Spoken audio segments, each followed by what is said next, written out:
All right, this is it. This is the race, Ironman Western Australia. I think like the thing with me with triathlon is it's been like this 3-year journey of me realizing that the way to get the most out of myself isn't to like push myself super hard. It's actually to, I don't know, like try and enjoy it.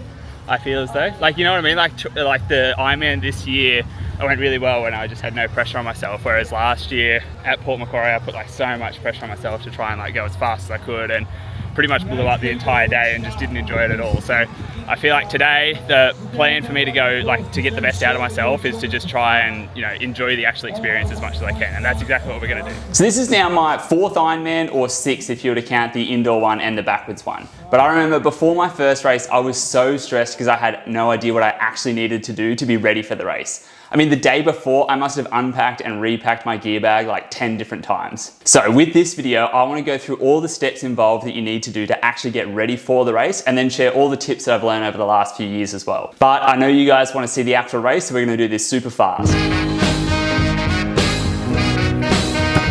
When you pull your bike apart and put it in a travel bag, take off the rear derailleur if you can, because it's the perfect combination of fragile and expensive. Put some bubble wrap around your bike so that it survives the baggage handlers. Carefully put your luggage in the car and head to the airport. A good tip is to try not to overheat your girlfriend's car on the way, but if you're going to, then make sure it's in the airport car park so you can leave it there and worry about that after the race. Book the emergency row for the extra legroom, and then when you land, head straight inside and fill out the missing luggage report, because the airline has now lost your bike, and so you'll need to now head to the Airbnb and practice your plan B for if that bike doesn't arrive in time. On the Friday morning, head down to the Ironman village, take some selfies, sign the Ironman wall and check in. This is where you'll get your wristband, backpack, special needs bags, transition bags, stickers and swim cap. There's usually some stores in the checkout area where you can pick up some last minute supplies. The Friday is the day I like to get all the organising and preparation done. In races previously, I've spent the day before running around to get things done and then woken up exhausted on race day. Don't do that. So this means on the Friday you should get your bike ready, pack your transition bags, I'll show you what's in those later, prepare your nutrition, do all the stickers and run any other errands you've got to do. This is me collecting my wheels. As always, I'm racing with the super fast Carbon Mafia wheels, who've offered a discount code Earnshaw for 10% off site-wide that you guys can use. On Saturday, wake up, eat, go for a ride, eat, watch a movie, eat, drop off your bike and deflate your tyres so they don't explode under the sun, drop off your transition bags and make note of where they are, collect your timing chip and then attach that to your helmet so you don't lose it. Eat more food, watch another movie, repeat those last 2 steps again, put on your tattoo, post it on Instagram so that your friends know you're an elite athlete, and then go to sleep. Race morning, wake up about 2 hours before your race, have whatever food you can manage, but most people find it pretty hard to eat early in the morning, so pack some food to have when you get there. I like Nutella sandwiches and bananas. When you arrive, set up your water bottles, pump up your tyres to like 90 psi or so, and then it's time to race. What's the race plan today, Locke? The race plan is get through the swim, survive the swim because it's going to be pretty choppy, and then like you can probably hear the wind now. And then I want to push the bike fairly hard, like see what I can do on the bike, and then try and manage my effort on the run. Like still sort of the same race plan I've always done, which is to control it on the bike, like push, but also remain in control the entire time. So it's like a strong effort, but a controlled effort. And then once you get onto the run, treat it like a 32k steady run, and then just a 10k like all-out supper fest really at the end. So you sort of pace it as if you're running 32k, and then just survive the last 10k. That's my race plan. Yeah, pretty much. It tends to work all right.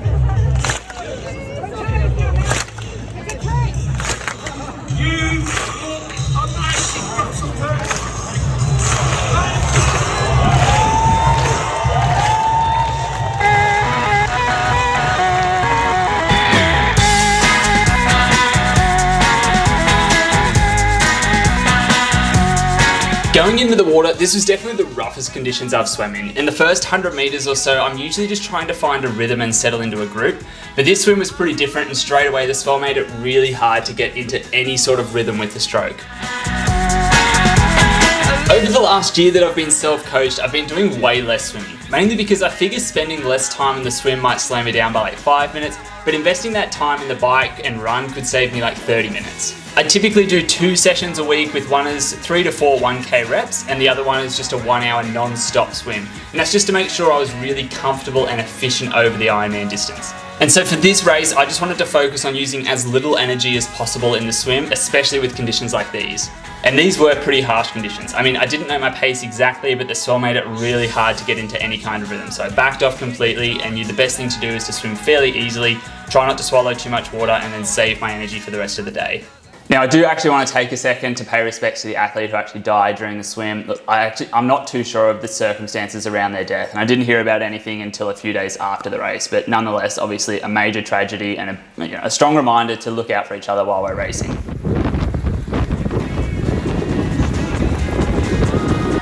Getting out of the water, honestly, I wasn't too disappointed with my time of 1 hour and 10 minutes. Even though it's about 10 minutes slower than my best time, I knew the conditions made things pretty slow, and getting out, I still feel like I had plenty of energy left. There you go, Locke. Come on, Lobster. Go, Lockie. You've got this. Go, mate. So in my T1 bag, I've just got a towel to dry my feet, some socks, shoes, and some gels to chuck straight in my back pocket.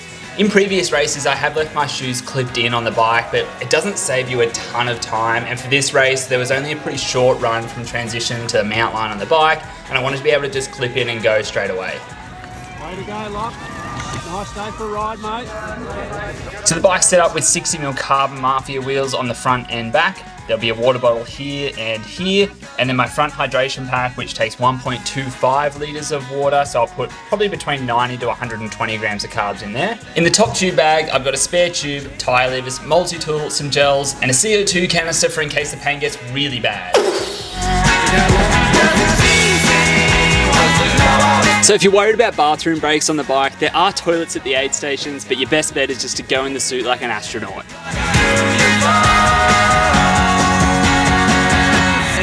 I did feel like I was struggling for power out on the bike course. I mean, I was perhaps missing a bit of the specific hard TTs in the lead up, and the dead flat course, you have no chances to like really rest your legs. But I also didn't race with a power meter, partially because I never actually look at power while I'm racing anyway, but also because my power pedals were done up a little too tight and my soft white collar hands couldn't actually get them undone before the race. So I don't know my actual power. I would guess it was somewhere in the range of about 200 watts, which is 20 to 30 watts lower than what I held at Ironman Australia.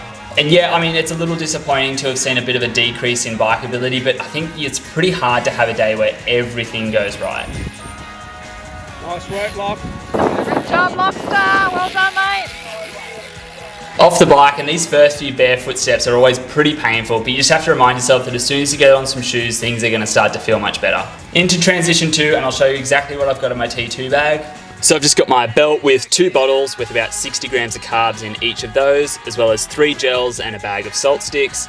I've also got a hat and just some shoes to run in. So my run training, it's a pretty simple formula that I've followed for the last couple of years now. I just do 3 sessions per week with an interval session on Tuesday, a long tempo session on Thursday, and then a long run on Sunday. So it tends to be about 20K with intervals on Tuesday, 20K of just a strong tempo on Thursday, and then a 32K long run on the Sunday.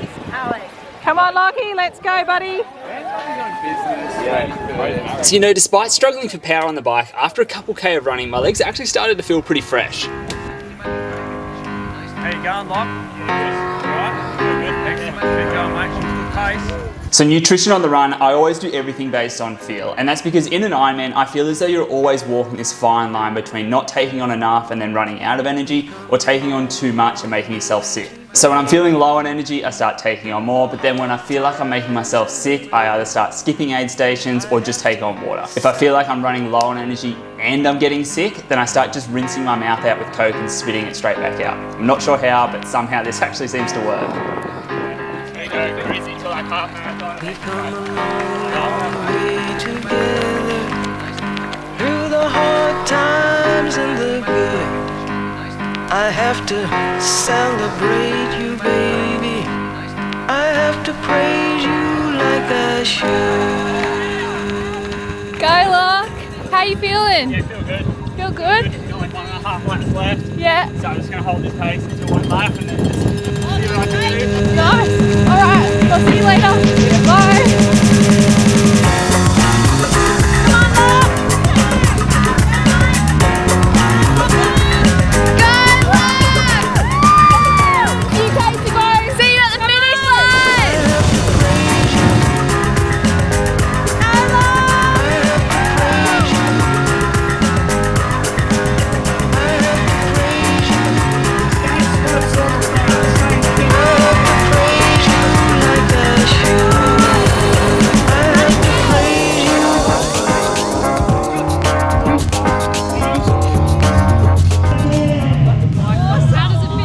Feels good.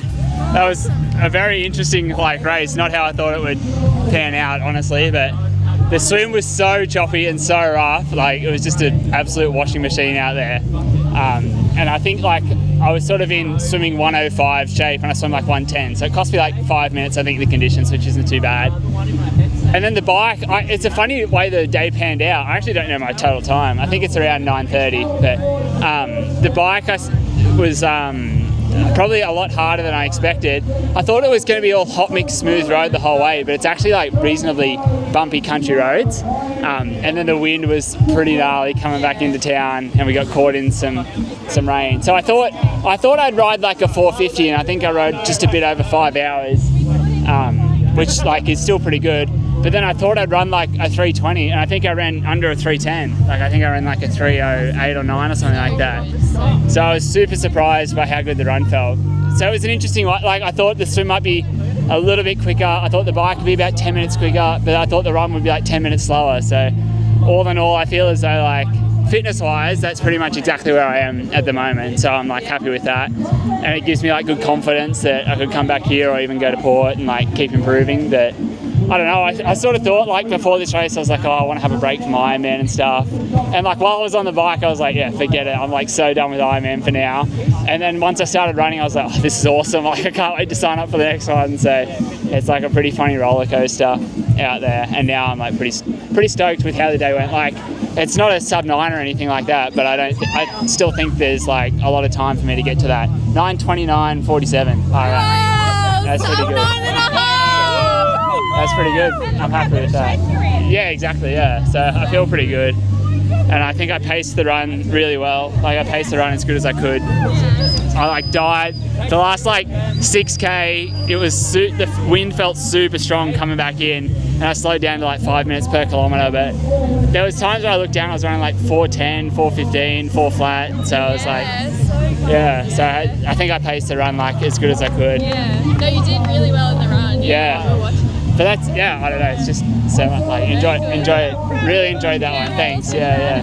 It was like great to see you out there, it makes a big difference when you see people out there, but all in all, pretty stoked with that and looking forward to a fun night now, so it's going to be sick, yeah.